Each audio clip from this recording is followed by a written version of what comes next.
Three Stooges facts that were concealed from fans. During the early to mid-20th century, these characters were a huge element of American humor. These three characters were famed for their slapstick routines and humorous face-pulling from the days of vaudeville in the 1920s through the beginning of television in the 50s and 60s. They're well known for their funny Columbia short films, which have been shown on television several times since the 1950s. For so long, the Three Stooges were in the public eye, and their cast members went through some significant changes. So it stands to reason that they have some intriguing information, mysteries, and gaffes linked to them both on and off the screen. Watch the video to learn everything about the Three Stooges' secrets. If you think of any secrets we missed, please let us know in the comments, and please share this with your friends. Vaudeville beginnings.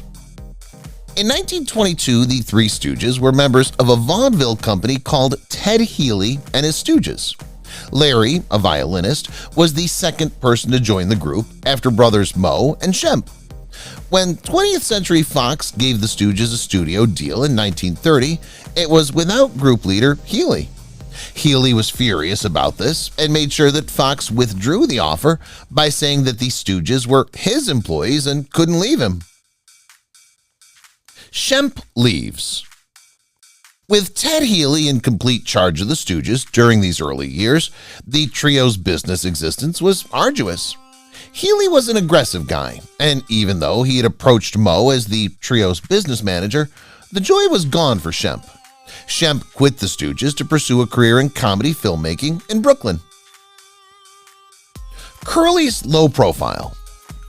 Curly, Moe's younger brother, took over for Shemp. Curly is the most raucous and impressionable of the Three Stooges short films. Curly, on the other hand, was a quiet guy who enjoyed the company of dogs more than humans. He only behaved as he did on film when he was around the other Stooges or when he was really inebriated, which grew more often as the years passed. Healey's death. Healey got more hostile when inebriated, causing schisms between him and the Stooges for years. His death in 1937 at the age of 41 remains a mystery. He went out to the Sunset Strip in Los Angeles to celebrate the birth of his child. Later that night, he died of a heart attack. Allegedly. Perhaps the bruises on Healey's face conveyed a different narrative. To this day, there are reports that he began or was engaged in a fight on the night he died. This was easy to believe since he had a fast temper and an aggressive personality. But sadly, no one knows for certain what happened. Keeping options open. Columbia Pictures contracted the Stooges to create at least 8 short films in 40 weeks. They were obviously overworked, but they were also very popular with audiences who enjoyed the trio's entertaining antics. Unfortunately, Columbia Pictures president Harry Cohn kept the Stooges in the dark about their success because he regarded them as a cheap product with great commercial potential. He had an open option on their contracts that required them to resign every year. The Stooges felt that the audience disliked them and that Cohn could dismiss them at any time as a result of this heinous fear tactic. Money troubles. In addition to Cohn's open contract, the Stooges were paid less than their box office attraction implied. When they originally signed with Columbia, they were paid $1,000 per week, which was a good wage in the 1930s. Then they realized they were being regarded as a single act, which meant they had to divide the $1,000. Even after receiving an Oscar nomination and earning $7,500 per week later in their careers, they still had to divide it. Running in circles. Curly going around in circles was a popular gag in Three Stooges films. This was purposely inserted into subsequent screenplays because audiences found it humorous.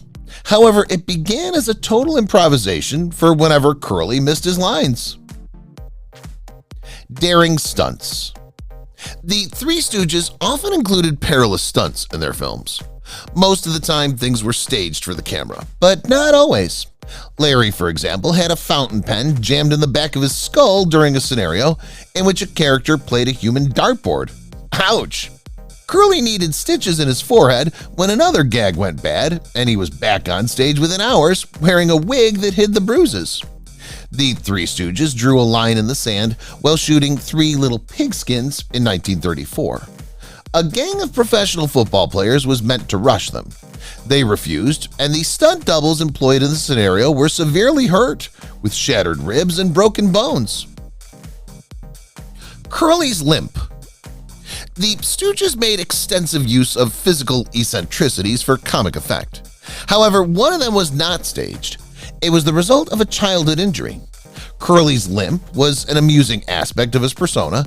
Though he worked hard to make it funny in the shorts and live performances, it was simply a natural reaction to having shot himself in the ankles as a youngster while cleaning a weapon. Cheapskates. Although the Three Stooges films were successful with moviegoers, they were still regarded as B-movie fare in the business. As a result, they were often obliged to cut corners and work on sets already utilized by other films. They borrowed not just sets, but also props and complete outfits from previous plays. Shaved head shame. Curly shaved his head to get a role because a studio executive didn't think he looked like the kind of guy who could make people laugh, despite having a thick mop of hair and a handlebar mustache, which sounds fairly amusing to us. His shaven head, on the other hand, made him feel uncomfortable since he believed it made him less appealing to women. He'd start wearing hats all the time to keep his head covered.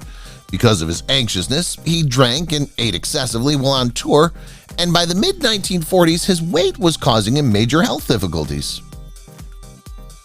Moe's bowl cut. Speaking of hairstyles, Moe's bowl cut style was one of the most immediately recognized of the trio. Moe ironically had curly hair as a youngster since his mother desired a girl and intended to grow her son's hair out. Moe chopped his hair himself after being bullied at school, and he retained the bowl cut for the rest of his life. Curly's bad health. Curly's always been a crowd favorite owing to his boyish innocence and amusing buffoonery. But as the years passed, he became more ill. This was most likely due to his frequent drinking and eating. He struggled to perform in films, and his career came to an end in 1946 when he had a stroke. He had a short appearance in one more Stooges film before having a second stroke and spending the rest of his life in a wheelchair.